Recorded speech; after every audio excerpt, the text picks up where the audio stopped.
We are in the midst of a recall election right now. Whether you like it or not, hold on.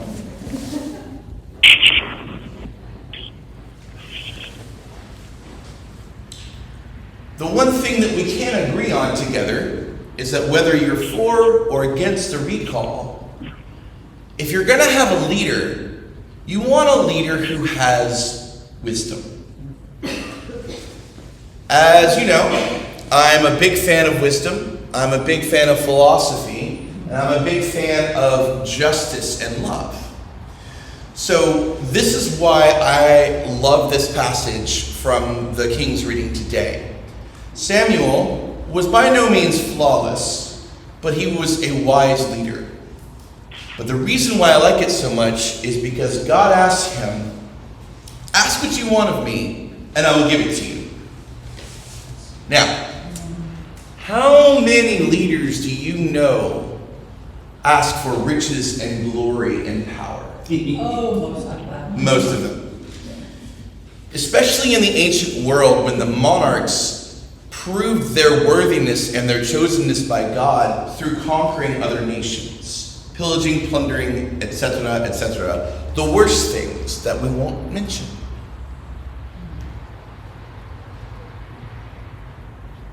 Solomon instead says, basically, God, I'm young, I just inherited my father's throne, I'm not sure what to do, this is a huge responsibility. Please give me wisdom and a discerning heart so I know how to do this well. And God said, well done. I was not expecting that from you, and you pleasantly surprised me. Here you go, wisdom in plenty. Oh, and because you went at it the right way, here's glory and honor and riches. What is the benefit of having wise leadership? That's not a rhetorical question. What is the benefit of having wise leadership? They'll make well-founded, well-studied decisions. They'll act in the best interest.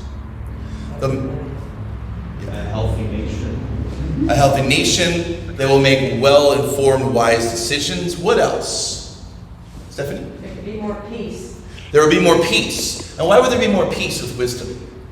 Because people won't fight over stupid stuff that they shouldn't be fighting over. Bravo. Because people won't be fighting over stupid stuff that they shouldn't be fighting over.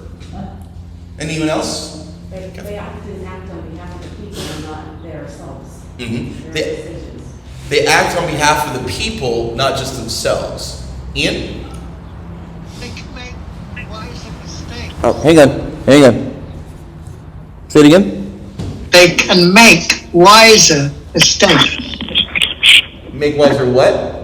Mistakes. Wiser mistakes. Yes. Well said. Well said. A wise mistake is a good one. Amen to that. A wise mistake is a good mistake.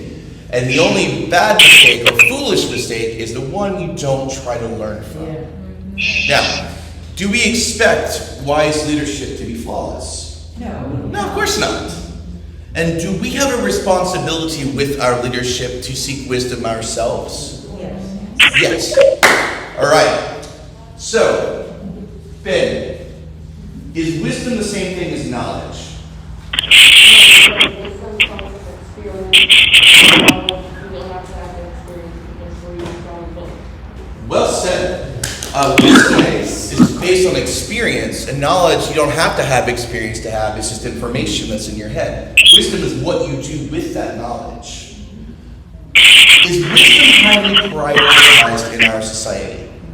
No? Okay. Should it be? Yes. So, just as Solomon sought wisdom, and Jesus is the embodiment of the Logos, the divine creative force through which all things are made, and the embodiment of wisdom. It's kind of built into the DNA of who we are as a community. Now, can you have wisdom without love? Probably not. Would you act wisely if you didn't love? Okay. So love and wisdom are the key here. Now, while it may be that, it's okay, Terry. Okay. With it. While it would be really nice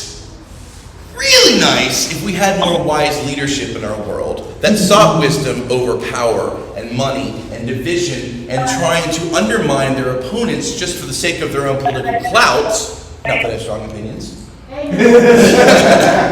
we would have a society that would be healthier, more just, more loving, more fair, and we would take better care of one another. But the reality is we can only vote for our leadership and only vote for those leaders held up for us, so that where there's only so much control we have on that. However, if we have wisdom and we seek it for ourselves, we can be models and exemplars of that wisdom, whether or not it moves up the chain to our leadership up above. Ideally, we could manage up, so to speak.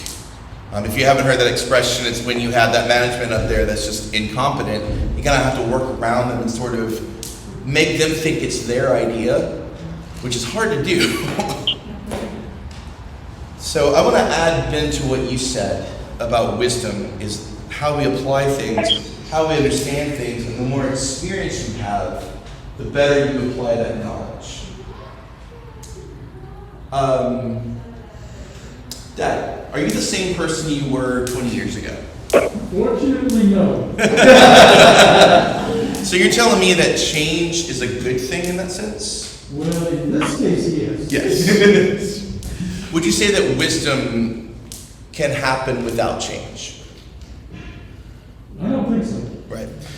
Can wisdom happen without uncertainty? No. So basically our foundation is accepting the fact that life is not fixed, it's not static, it's not exactly safe, you don't exactly know what's going to happen, and it's through that that we gain wisdom and we gain a deepening of love when we're able to. That is one of the things that I love about the prioritization of wisdom by Solomon, especially because he was young. Like I'm guessing, Jeffrey, he might have been just a couple years older than you when he was king. Would you like to rule the country? No. Good answer. Good man. So basically, we are reminded by Solomon of the vital, central importance of seeking wisdom and applying wisdom in our lives. As we get more knowledge, as we get more information, what do we do with it? So as we start a new school year, as siblings go off to college, as family comes to visit for the first time since the pandemic, as we continue to go back and forth with protocols to be able to connect with one another, may we seek wisdom. May we have compassion for those who do not seek wisdom as much as they are frustrating and we want to wring their necks. But ultimately, how do we work with people so that we deepen our wisdom, we answer God's call, and we bring wisdom into the world from this community? As we step into this world, my hope and my prayer is that we continue to be a source of that wisdom in the world. So may we ask God daily for that. Amen.